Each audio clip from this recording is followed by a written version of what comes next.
We see that young people in the NT really want to be heard.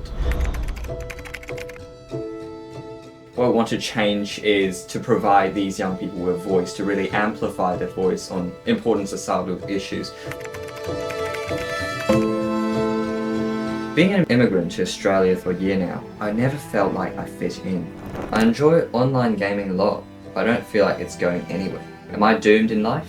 How should I fix it? How do I make sure I have a social life while doing well at school? What is something I can do to find my passion? I love this question, Liz. That's the first thing I would say, is that to change your mindset on who you are. Because whatever you believe that you are is how you show up in the world. What quality of life do you want to live? And if the quality of life you want to live isn't what your friends are doing, then find yourself a new social group.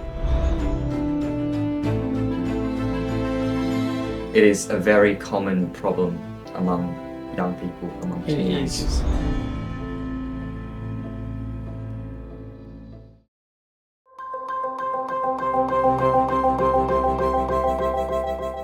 Welcome to the Discovery Podcast. Today, you're joined today with your host, Joel Benisha, and today is a special episode. We've come together with the schools in Darwin and schools in the Northern Territory to put together some questions, right? Students have put together some questions from the things they're struggling with through the Northern Territory Student Society, and the Northern Territory Student Society is partnering with us for this episode. They're going to be asking all these questions, and Really Creation and the Discovery Podcast will be answering the questions of what the students around the Northern Territory are facing. And to kick it off, we've got Pak today, and Pak's going to be representing the Northern Territory Student Society. Pak, how are you, my brother? Good, how are you? Good. Well, pretty glad to have you today. And I guess the best question to start with is tell us a little bit about the Northern Territory Student Association. Yeah, thank you. First of all, thank you for having me. So the Northern Territory Student Society is an organisation founded by youth for youth. Yeah. So it is an organisation that aims to promote and enhance these opportunities for young people. Mm-hmm. So whether that be volunteering opportunities or opportunities for exposure, we want to change the narrative for young people in the Northern Territory. Because what we see by the mainstream media is a lot of negative portrayal about young people with all the reports about youth crime, and especially in new laws that's been going on as well, that we see new laws targeting youth offenders as well, that we see a negative light has really been shed on young people in the Northern Territory. And so the Northern Territory Student Society is dedicated to change that by providing more opportunities for exposure and more opportunities for young people just to get out there and know more about their community they live in. And we also hope to inform other young people the amazing things that young people are doing in the Northern Territory, that if they can do it, so can you, that to really enhance this positive sense of community within young people. We see that young people in the NT really want to be heard, and they do have this need to be heard as well, especially with, we see that the government's doing all this without really a lot of proper consultation with young people. And so what we want to change is to provide these young people with a voice, to really amplify their voice on important societal issues. So I think young people, they do see this need for their voice as well. So that's why it's very lucky that we get so many registrations as well, so many dedicated young people to change what's happening. So I guess for any young people watching there from the schools that doesn't know about the society and would like to join, how can they join? Yeah, so you can always find us on Instagram. It's NT_student_society, or you can search up on Google NT Student Society. You should see our website as well, or you can also search up Student Spotlight magazine, which is our magazine name, online, and you would have free access to all of our past publications. Beautiful. And obviously Pak is, I'll put his details to when the episode comes out, so you can also connect with him. Yeah. So these are the questions that I asked from the students around the Northern Territory about some issues that they're dealing with in their lives. And so thank you to everybody that submitted their questions. And I know from this episode, more students will want to submit their questions, so feel free to contact Pak through the contact details that is provided. We'll put through when we release.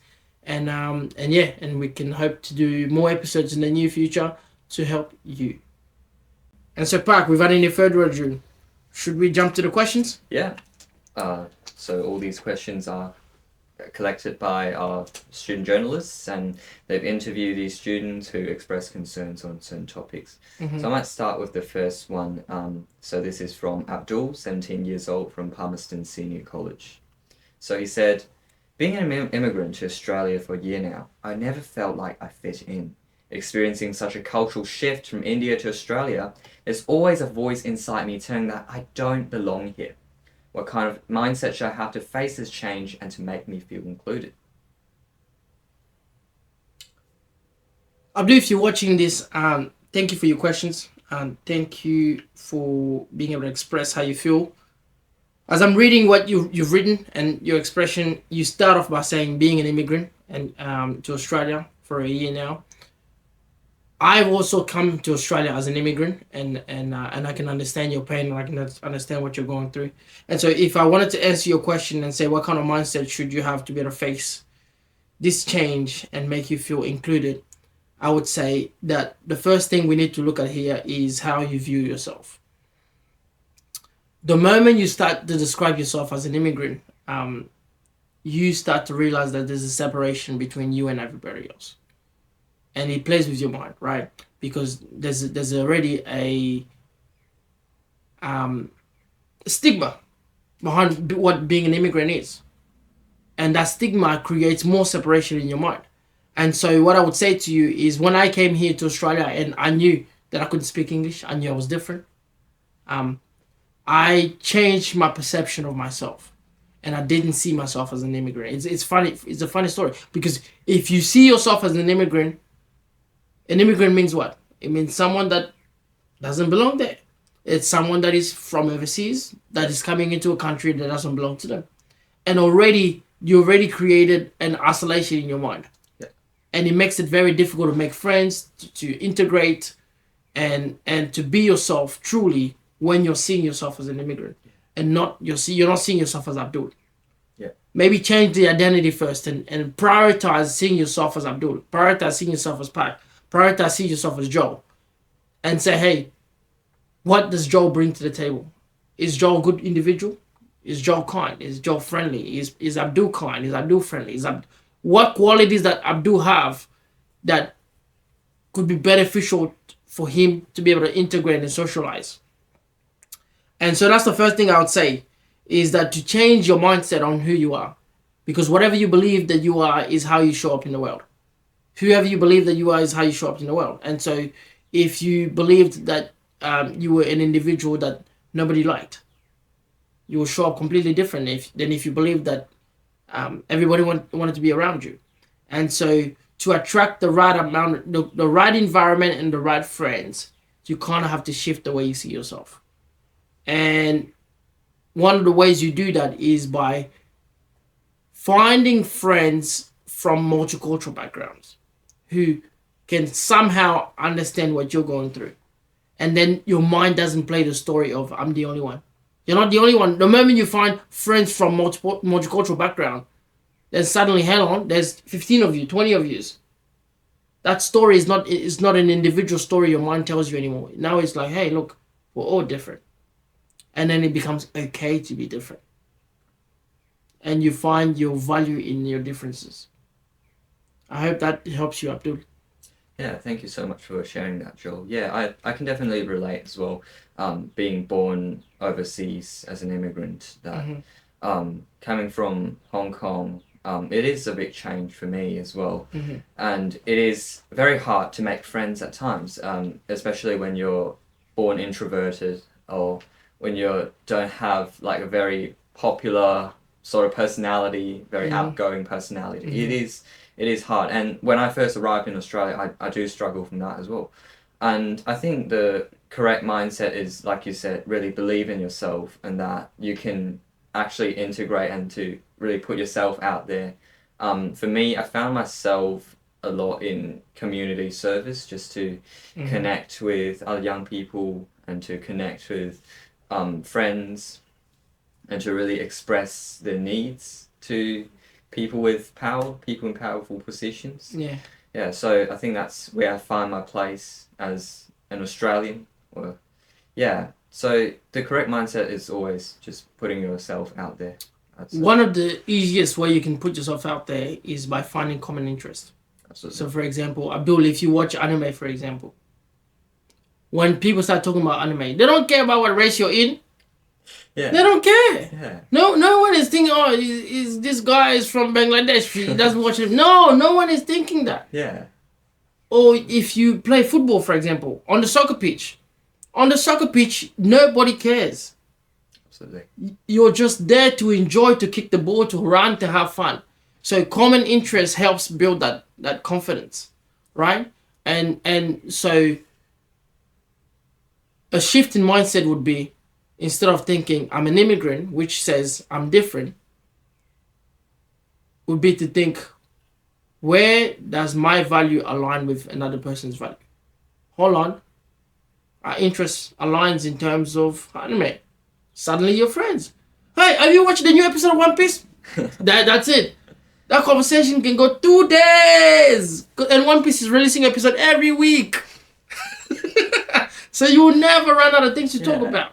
Yeah, absolutely. And so simplify what it means to be an immigrant. Simplify what it means to be different. And enjoy your differences.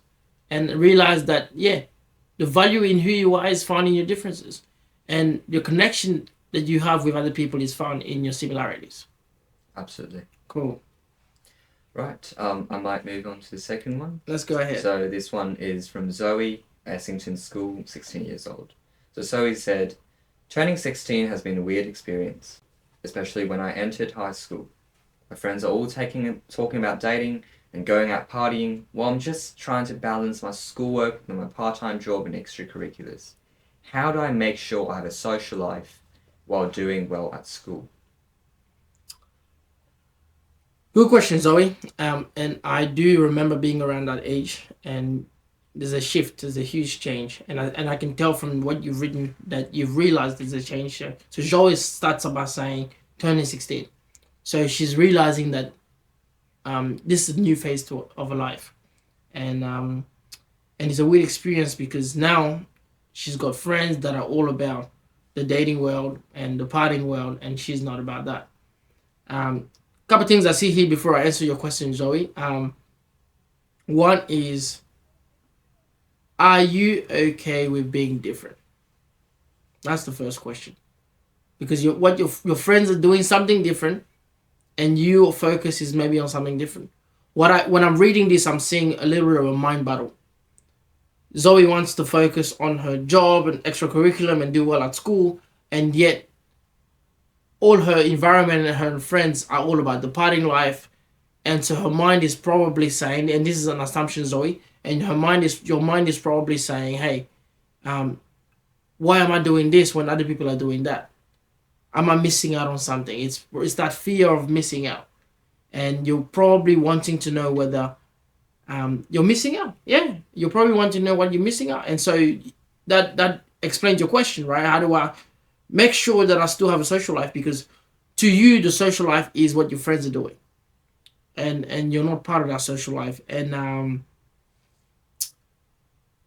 going to take a twist a little bit and ask you this question. Just a question to reflect on. Is what your friends are doing what you actually want to do? Or is it something that you want to do because you feel like if you don't do it, you feel left alone? You feel isolated from the group? Are you wanting to date and party because that's actually what you want to do? Or is it because your friends are all doing it?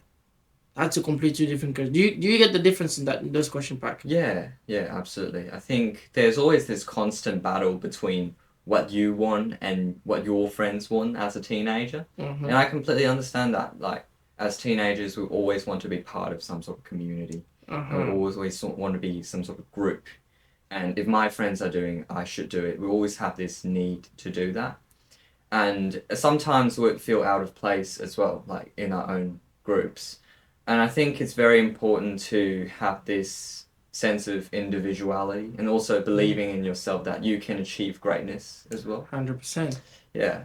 So, but I think it is hard. It is hard to separate yourself from all this, what other people think or what other people want from you.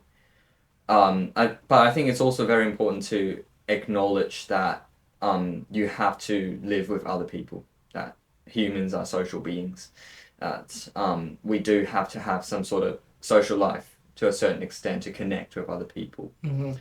But I think for me, I would prioritize my goals and what I want to achieve in life rather than. Why would you prioritize that over your social life? Yeah, well, I think that as young people, we're at the developing stage of life, that we are always, because we have access to more opportunities, we have a lot of time at hand. And so I think it is very important that we focus on what's we're focusing on, that our goals, what we plan to do with our future. And I think for a 16-year-old as well who's just entered high school and is about 3 years away from university, I think it's really a time to sort of think about what you're going to do in the future. And that's not to say that you can't date or you can't party. But I think for me, I would prioritize my goals, what I want to achieve in life, over or social life or very flamboyant life. Yeah. I guess the question here, Zoe, is not whether we're partying or focusing on school primarily is good or bad. The question is, what do you want? That's really the question. What quality of life do you want to live? And if the quality of life you want to live isn't what your friends are doing, then find yourself a new social group. And attach yourself with people that want to take you where you want to go. But if you found out that, hey, 5, 10, 15 years from now, you're going to be looking back and wishing you had spent more time enjoying what they're doing, then yeah, out of moderation, get yourself involved out of moderation. It doesn't mean to fully give up on your school life, but a balance is very necessary. Balance of both is necessary, actually. Not to lean too far on one end and leave the other, because with your social life, you can build great emotional intelligence and social awareness and great skills to be able to learn how to manage people. And it comes down to also when you're around your group of friends, is learn how to be a leader and not always a follower, and so that you can set the standard on what your friends group is supposed to be like, and not you just follow what your group is setting for you. It's a bit of a difficult dance, but we're always here to help. So reality creation can always help, and as we do youth life coaching also. Yeah, absolutely. Let's go ahead. Thank you so much. Yes. So I might move on to the next one. Let's go. This is from Liz, Darwin High School, 15 years old. So Liz said, being a high schooler is a stressful experience. Though my academic results were not that bad in middle school, I found myself struggling to handle the academic stress in high school. Everyone just feels so much smarter than me, and I feel like all the studying just isn't enough. And this makes me unhappy all the time. How do I turn this around and live a positive life? I love this question, Liz. 15-year-old, down high. You start by using a word repeatedly, and that word is stress. You've used it consistently all throughout the paragraph, expressing how different environments and different circumstances are bringing a level of stress to you. And stressful experience, and then you mentioned that your results in high school were not so bad, and then you were struggling, and then more stress, and everybody's smarter than you. And so imagine now I take what you've written here and I put I am in front of it. This is what it sounds like. I'm stressed. I'm not so good. I'm struggling. I'm stressed. I'm not so smart. I'm not enough. I'm so unhappy. But I want a positive life. You see the pattern there? Is that everything that's coming out of you is negative, but the outcome you're actually desiring is a positive life. And what that tells me subconsciously is that it's not about the school here. What you're going through has to do with life in general. And I beg to ask the question, how is your home life? How is your family life? How is home? How is it going? Is home a happy place to be in? Because whatever you're experiencing, maybe at home, maybe in your friends group, is rubbing off into your school world. And you're seeing that there's a consistent pattern of negative thinking in your mind, and it's affecting your self-esteem. So for someone to say they're so much smarter than me, it means what? You're devaluing your capacity and what you can achieve and what you can do. And so, Liz, how is home going for you? For you to achieve the positive life that you're after, we're going to change your mindset so you can have a positive mindset. But for you to have a positive mindset, you have to have a positive environment. So the root comes down to your environment, the people you're surrounding yourself with. And so if we can solve what your environment is giving you, suddenly we can change who you are and build some self-belief in you and self-love. And then your school will be fixed. I think that's the last problem. The last problem is the school. But the main problem here is environment. Absolutely. And I think, yeah, that being a high schooler or as someone who just entered high school, a 15-year-old, it can be very overwhelming at the start. And for me, like even in high school with so many assessments, so many tests, I think we always have this desire to do good.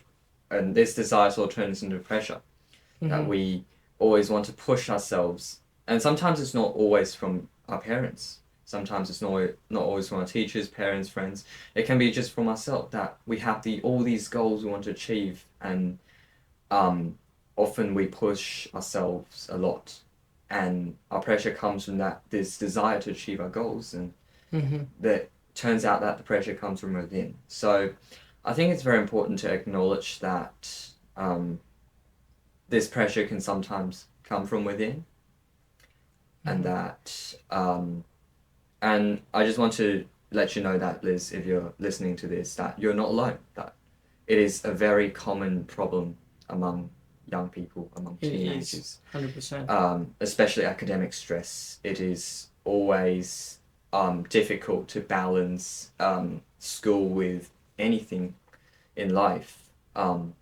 So yeah, I would say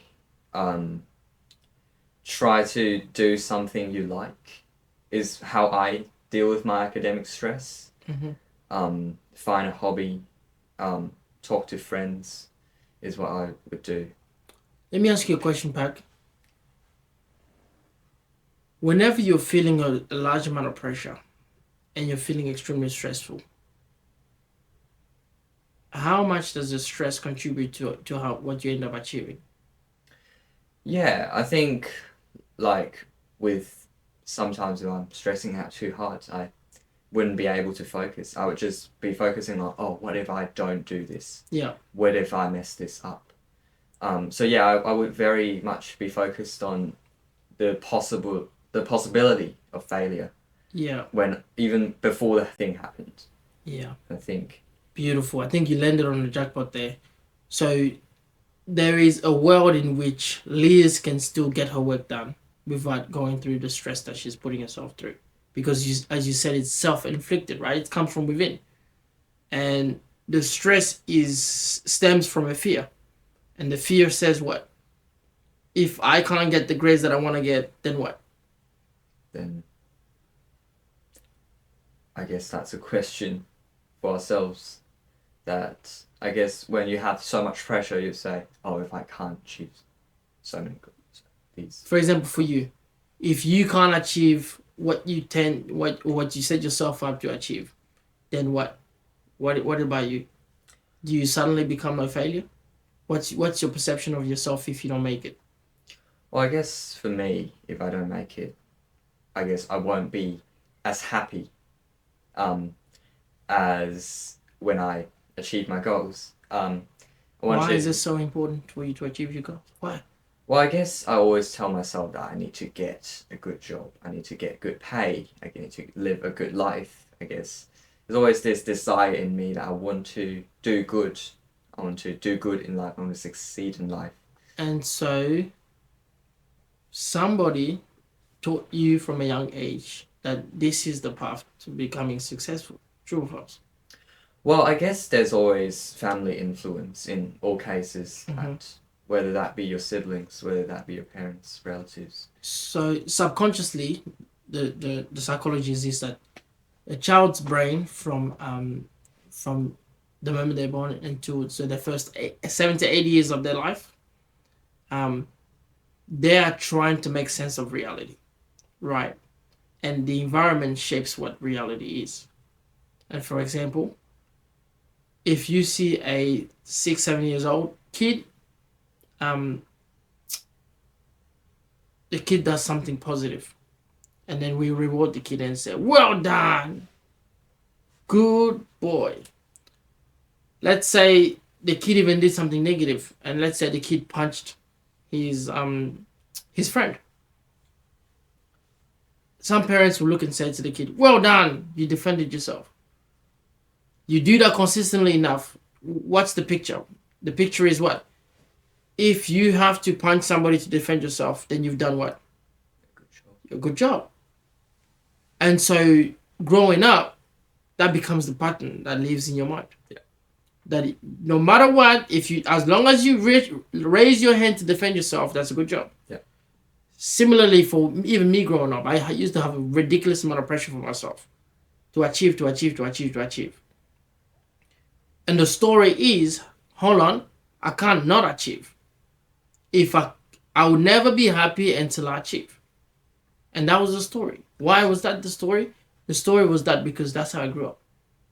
My dad used to always come to us and say, because I grew up in Africa, in the Congo, and back then they used to have list of first of the class, second of the class, and they would actually read it out in front of everything.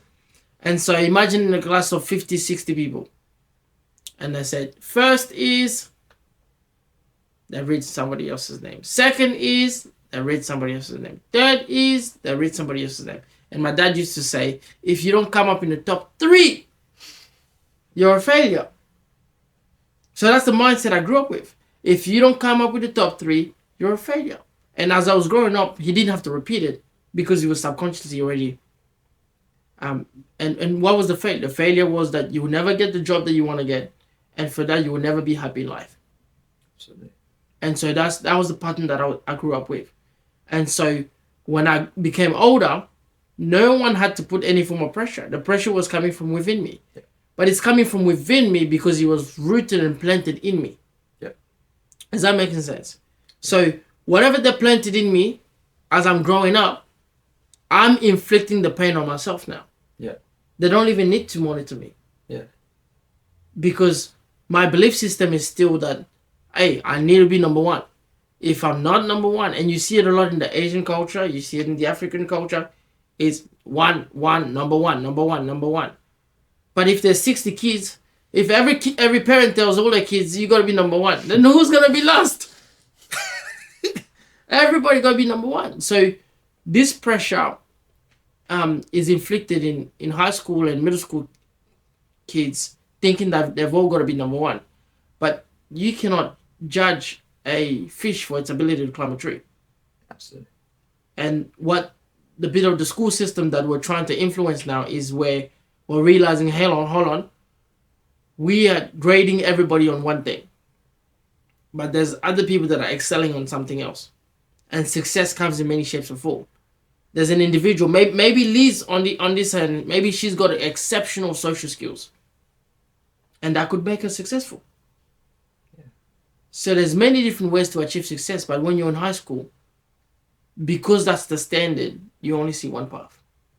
And then if your parents push on to that success mindset, then it's like, hold on, I don't wanna let them down. They don't even have to say that, but you feel that you're gonna let them down. Yeah. You feel that if you completely failed high school or completely failed middle school, you're gonna let yourself down and you're gonna let them down. Yeah. And so now you're beating yourself up to achieve. So that at the end of the day you can clap. Or people can clap and say, well done. You're somebody valuable. Yeah. And then you can say, okay, hold on. People have clapped for me. Now I can love myself. Absolutely. And now I can be happy with myself. Absolutely. There's only two places that will trouble a human being. And one is the past. The other one is the future.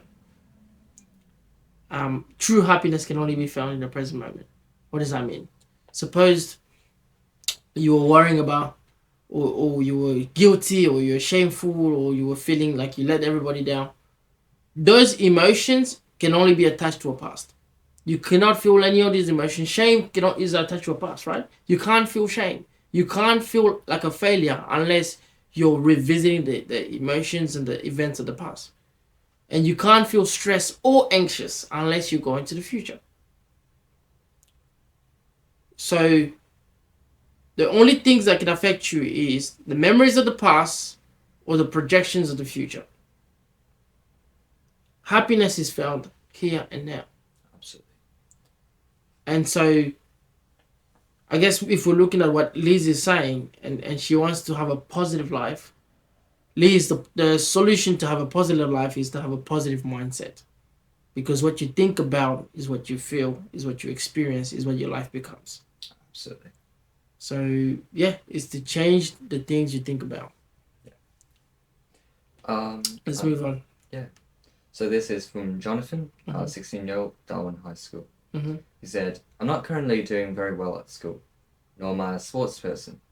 I enjoy online gaming a lot, but I don't feel like it's going anywhere. I've been trying to turn my life around multiple times, but I'm just not determined enough to be consistent. Am I doomed in life? How should I fix it? Wow, great set of questions, Jonathan. Thank you for putting the question through. Let me focus on that one line that Jonathan's asked us. He says, I'm trying to turn my life around. Yeah. Do you think Jonathan needs to turn his life around? Well, he said he's been trying to, I guess. But do you think he needs to? I guess that turning your life around involves a lot of things. Mm-hmm.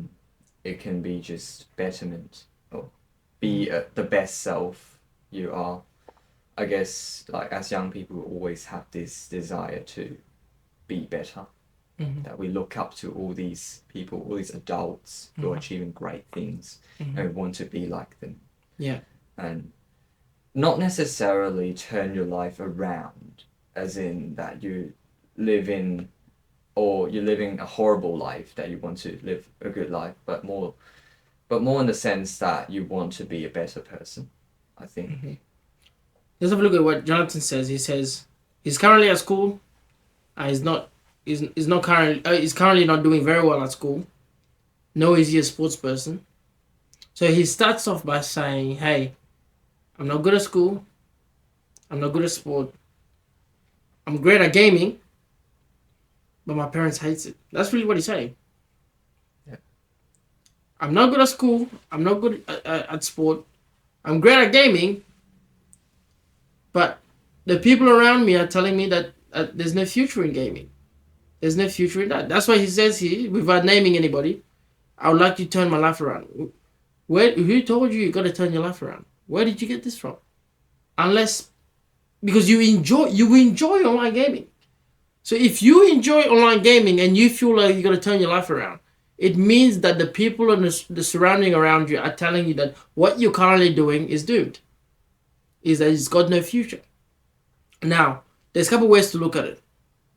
One is school is very important, but you might not see value in school right now, right? And then you also feel like sports, it would be another avenue and you're not good at it. Now, let me ask you this, Jonathan. Online gaming, you enjoy it. Why do you enjoy it? That's the first question. And the second question would be this. What skills can you extract from online gaming that will be useful for the real life, for the real world? Are you able to list 10 skills that you can pick up from online gaming that are good for you? So the other funny thing is this: to actually be an online gamer takes a lot of focus and concentration. People don't realize that. So Jonathan actually has a great sense of concentration. Yeah. So whatever he enjoys, if he puts his mind to it, he'll get it done, because that's what gaming requires. So he's got a really good attention span. He's got a really good focus. Yeah. Yeah, and like I said, young people, we look up to adults. We look up to great adults. And these great adults don't necessarily have to be people like Gandhi, Abraham Lincoln. Yeah. They don't have to be great politicians or people who've won so many prizes or people who have been in the military, people who've been getting honor. I think like a person to look up to can just be a regular person who's determined to be a better person, to be your best self. Yeah. And that can be some online personality. That can be some online influencer who's delivering all these positive messages about life, that you can also be a better self.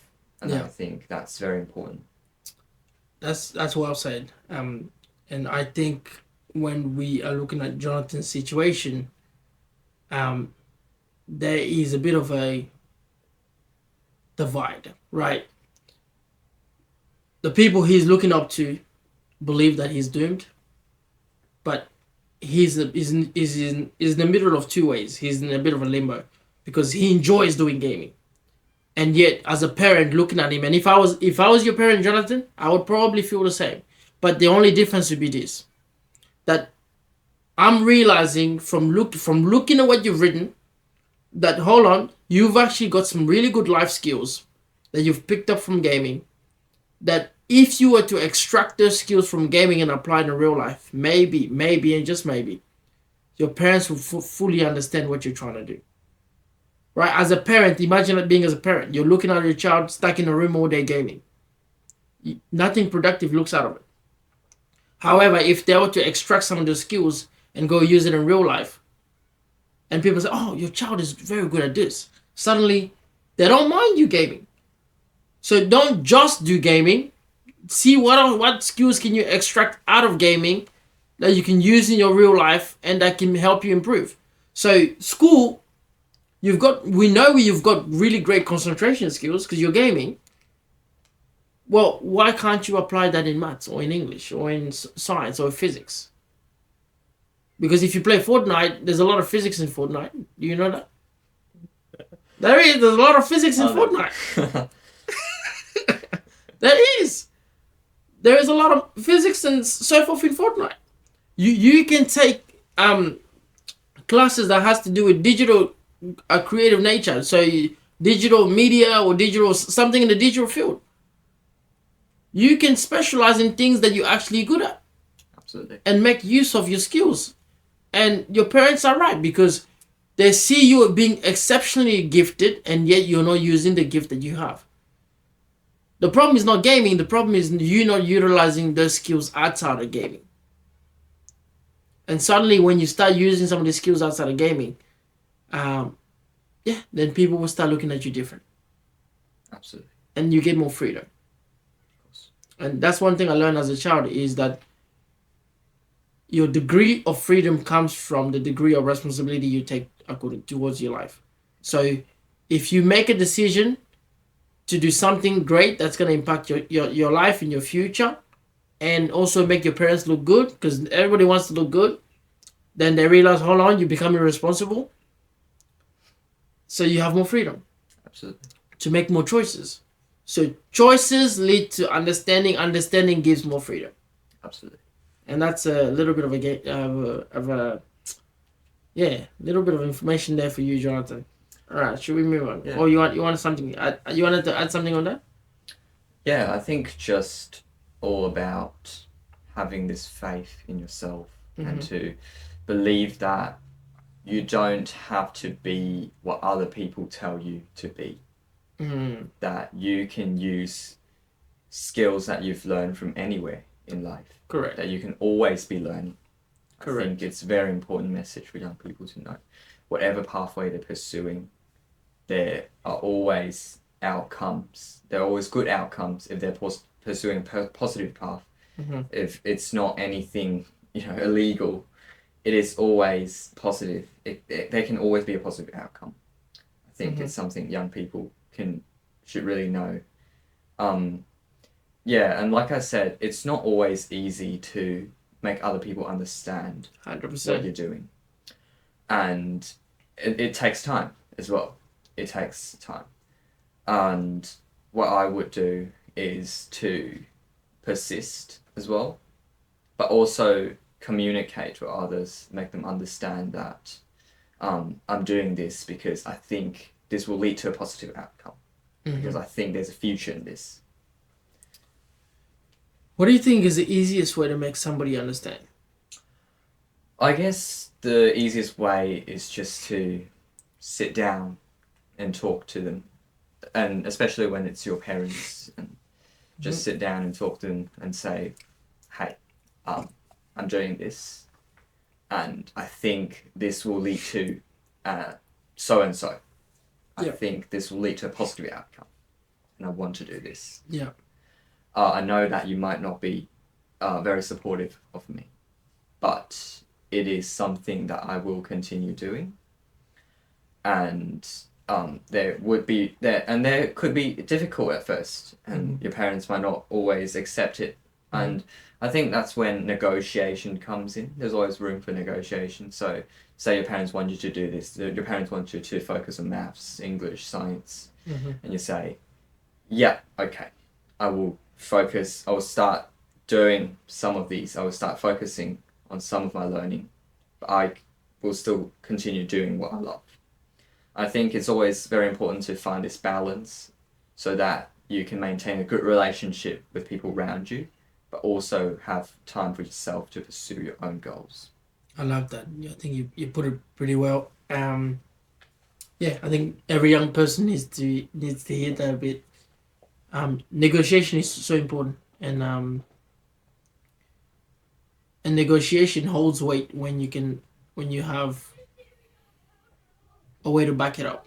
Absolutely. Meaning that if you're going to negotiate with your parents or negotiate with your peers or negotiate with whoever it is, you have to be willing to back it up with actions. Yeah. So if you say, hey, Mom, I'm going to do really good at maths this semester, and then you're going to give me a PS5. Well, then do exactly what you say, because that's what builds trust, right? Absolutely. If your parents knew that you could game all night and still get A's, why would they care? Yeah.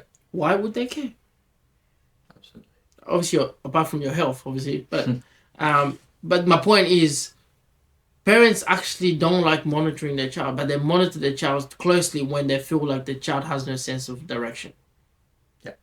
And so by demonstrating that you've got some sense of direction, and you don't have to know A to Z, you just got to know your next step. That's all. Yeah. If my next step is, hey, I've just got to do my tutoring. I've taken extra curriculum to do my tutoring, and I want to achieve this grade. Just communicate that bit. That one goal is good enough. Imagine your parent watching you from being a B student and all the way to you communicating to them, hey, I'm working hard to become an A student. And they watch your progress and the things that you're doing outside of their influence. And then you end up being an A student. Trust is built. It's built. So next time when you come to them and say, hey, look, this is my plan, they won't worry anymore. My younger sister, she's in high school right now, and from an early age when she was still in middle school, she just used to, she used to take over. She would do all her studies, all her schools. She would do reading, extra reading. She'll want to finish the assignments. She'll ask her teachers to send her the assignments before school started, before the term started. And she was just wired like that way. Now, what that did to us is no one cares. Like right now, no. Like the last time I checked it on her studies is long time ago. 2 years ago is the last time I checked on her study, and right now she's in year 12, but she's doing university. So just the level of responsibility she's taking for her life, and it doesn't mean that everybody needs to be on that level. Yeah. But my point is, she says something, and she gets it done. Absolutely. And that stems also from the smallest thing. Mom, I'm gonna do the dishes, and then she comes back, the dishes are still there. No good. Small stuff makes a difference. Mom, I'm gonna do the dishes. Before she comes back in, the house is clean, the dishes are done. Trust is built. Mom, I don't want to do maths, I just want to do physics because I want to achieve this. Well, if trust is built, they allow you to do things the way you want to do it. Yeah. But if they come in, so and so, clean your room, and you're like, I'm gaming. How can trust be built? Yeah. Absolutely. Trust is what gives you the freedom to express yourself the way you want to express yourself. Yeah. And so a lot of young people need to realize that, hey, if you build trust with your peers, with your parents, with your teachers, then people stop micromanaging you. Yeah. Because trust. And I'm assuming you're quite responsible, even talking to you, Pat, that your parents trust you in a lot of things. Oh, yeah, I do believe they do. I hope they do. Well, you're definitely here by yourself, Yeah. recording this. So there's the level of trust. Yeah. They're not monitoring here. That your dad's not staying outside the door waiting for you to come out. So there's a level of trust somewhere. Yeah. And that probably came from a level of consistency you showed. Yeah. Anyways, let's move on. So this is from Andrew, 14 years old, from Dripstone Middle School. Hey, Dripstone. So Andrew said, I'm about to enter high school, and I am terrified. Every smart kid in my school seems to know what they're going to do, whether they graduate from university, and choose their year 10 subjects accordingly. Mm-hmm. But I'm just so lost, and I don't know what to do in the future. Every time a friend or family member asks me about it, I get embarrassed. What is something I can do to find my passion? Great question, Andrew. I actually went to Dripstone Middle School, and I was in the very same situation as you. And I was going through from Dripstone to CSE, and I was like, what am I gonna do? And I didn't know. From a young age, I knew I was very intelligent. I knew that I was going to be a high achiever. But when I was in middle school, all I did was play soccer. That's what I did. I just played a lot of soccer. I still did exceptionally well at school, but I just played a lot of soccer. And when it came to high school, I knew that no matter what, my ending is going to be great. That was the first step. Yeah. And there's something that happens when you're confident in who you are and what you're going to become, regardless of the path you haven't taken or you have taken. Yeah. And so first of all, I want you to work on yourself, Andrew, and build some self-confidence. And the way you do that is by, first of all, doing the gratitude list. It's funny. I'm saying build self-confidence, and I'm telling you to build a gratitude list. If you wrote down a piece of paper every day, 5 things you're grateful for, and you'll realize, hold on. For example, your family coming to you and asking you, what are you going to do? What are you going to do? Maybe you're seeing it as a negative.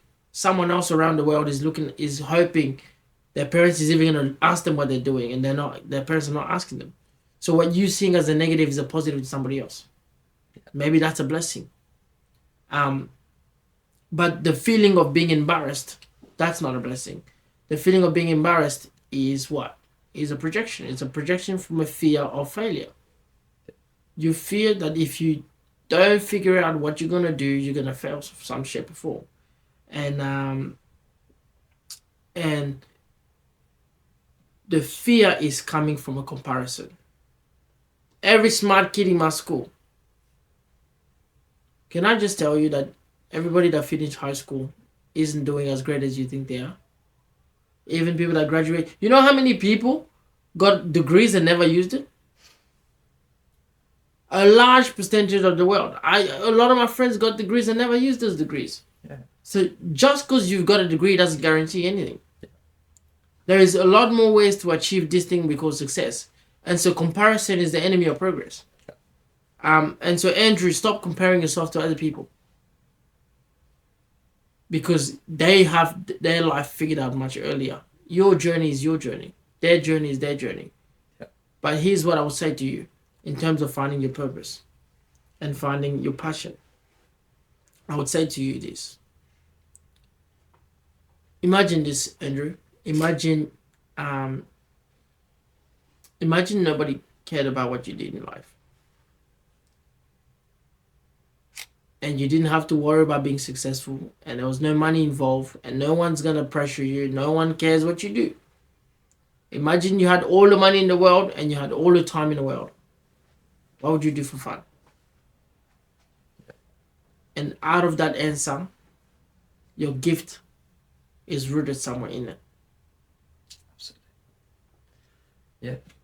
I think it's very important as well, just to when you say you want to find your passion, connect with other people you love, connect with other people you cherish, Mm-hmm. just to understand what they think, or find your common interest, find things that you're interested in, learn from other people.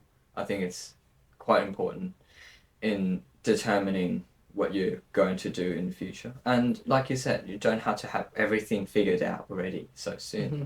Like young people, we've got a whole life ahead of us. We've got Mm-hmm. so much time to just slowly figure things out. I think it's completely fine as well. And for those who have got everything figured out, I think it's good as well. That means you're getting a head start in front of most people. No. You know why I said no? Yeah. Because what you're saying is very good. Yeah. But what you're saying is you're getting a head start. Yeah.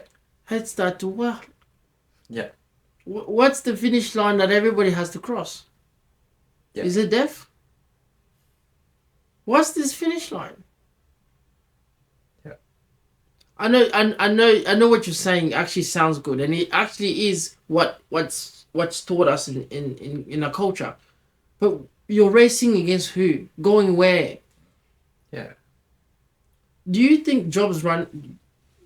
Do you think the world will ever run out of jobs? I don't believe so. As long as humans exist, problems exist. Yeah. As long as problems exist, solutions are needed. Yeah. You will never run out of it. Yeah. People say, "Oh, AI would take out." Okay, then what's gonna happen? People are gonna become lazy.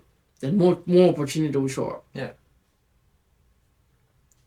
There's always an endless amount of opportunity. So I 100% agree with what you're saying, but let's reframe that. Yeah. That bit. I hope I didn't shock you when I said when I stopped you halfway through your speaking. But let's reframe that little bit when it comes to the destination. It's not one destination for everybody. Yeah. Do you know how many millionaires became millionaires, I don't know, old age? In their 40s, in their 50s, in their 60s? Look at Warren Buffett. When did he become how he is? It was like there are so many. When you start reading stories, you realize, hold on, there isn't a perfect formula for life. And young people need to realize that there isn't a perfect formula for life. Yeah. And the finish line is your grave. Yeah. And so why are you racing to get there? Yeah. And so enjoy every bit of the way. What's the point of working so hard and never enjoy what you work for? Absolutely. And so I agree with you. Yeah. You don't have to have everything figured out. Work towards something. Yeah. Like working towards something is better than working towards nothing, right? Do you agree? Yeah, absolutely. Absolutely. So I guess my point is that it's always good to have something to work towards. Yes. Always good to have something to work for. And for those who got everything figured out, yeah, good on you. But always make sure that, always understand that things can change. I think, especially with young people, Yes. that things that we know now might be different 10, 15 years later. Beautiful. And even shorter with technology advancing, with things changing so fast. I think you said something really beautiful. Imagine someone thinks they've got everything figured out. Yeah. And then COVID comes along. Yeah. What do you have figured out? Nothing. Right? Because of the nature of life. No one really has nothing figured out. Everybody's learning as they're going. So to say you have something figured out, like imagine how many people had plans for 2019, 2020, 2021. They already calculated, this is how it's going to work out nicely. And then the whole world shut down. Yeah. That's the nature of it. Doesn't mean don't aim for anything, but it's just the nature of life. Yeah. Absolutely. And I think you're quite wise for your age. How old are you, Pac? 15 this year. Oh, so you're 15 this year? Yes. I'm quite impressed. Thank you. As a 15-year-old, you're quite intelligent. Yeah, I guess it's just from talking to so many great young people along the way. Yeah. And as a volunteering journalist for almost a year now, Yeah. it's all been very enriching experience for me to just been absorbing so much intelligence from other young people, and to make other young people understand that even here in the Northern Territory, there's so many amazing young people doing amazing things all the time. Yeah. And there's always so much to learn from them. Yeah, beautiful. Thank you for tuning in. If you enjoyed our content, please follow us on YouTube, Spotify, Apple Podcasts, and TikTok. And if you really want to support us, please support us on Patreon, Subscribestar, and Crypto. I personally want to say thank you to all of you that are following us, and I want to make a promise that if you follow us, if you subscribe to our channel, that we will keep producing the best, highest form of quality content to add value to your life and help you find fulfillment in life. Thank you.